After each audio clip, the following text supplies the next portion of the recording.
About a year and a half ago, our previous singer moved on from the band and went on to do some stuff on his own. We were left asking the question, you know, is this still what we want to do, or do we want to, you know, disband and move on to other things? And we really felt like God still wasn't done with us as a band. We sat down and prayed about it, and we said, God, if this is you, you know, like, open the doors and we'll walk through. And if it's not, then, you know, if we're just clinging on to something that we probably should let go of, then shut the doors and we'll walk away. Pretty much from right then, doors started opening. We were on tour with Mercy Me, and Bart, the singer of Mercy Me, hauled me into his dressing room, and I had been the guitar player up to this point, and he was like, you need to be the singer, and I disagreed. And I should have been the singer, you know, if anything, clearly.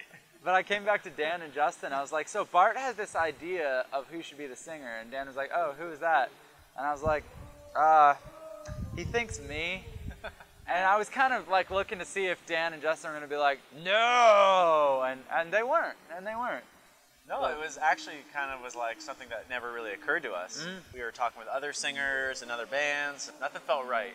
When this idea came up, we got to rehearse backstage. We set up in a little closet on tour. From the moment we started jamming, it was like, wow, this works. We were starting over in a lot of ways, and we allowed ourselves to do that. I think that was one of the keys for me. Like, I didn't want to feel like we were trying to do exactly what we had done before, but with a new lineup. It would just feel like we were clinging to something that we weren't able to do, or that wasn't who we were anymore. It's interesting, right? You've got like Newsboys and Flyleaf and all these other bands going through similar transitions, and everyone takes a bit of a different approach. Some people want to kind of emulate what they've been doing, continue that because it's worked for them.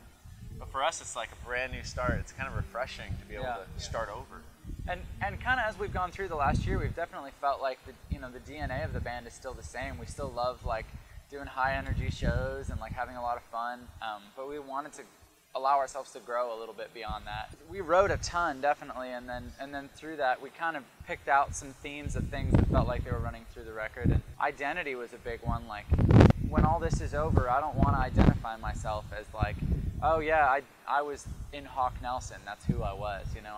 I want to find a lot more of my identity and who I was created to be in Christ, and just knowing that like God specifically thought of me and created me who I am kind of changes the way you think about life, you know. It makes me want to live more intentionally and take the things that God made me unique in and find a way to use them, you know, effectively. When we look back over the course of our career as a band or you know, our lives individually, you know, there's been like awesome seasons and some hard seasons, but through it all, like the one constant thing has been that God's always been faithful in our lives, and it doesn't always look like what you think it's going to be, but that's been a consistent thing that I've seen in my life, and so that's a theme in the record too. You know, like John says, with God and His faithfulness in our lives, like last year was super hard, and I think everyone goes through that. They have tough years. But for us, that was an opportunity to get closer to Him and lean on Him. And I think that that's a good lesson learned for all of us, that when we're at our lowest of lows, I think that's the perfect opportunity to approach Him, and He's right there, just waiting for us.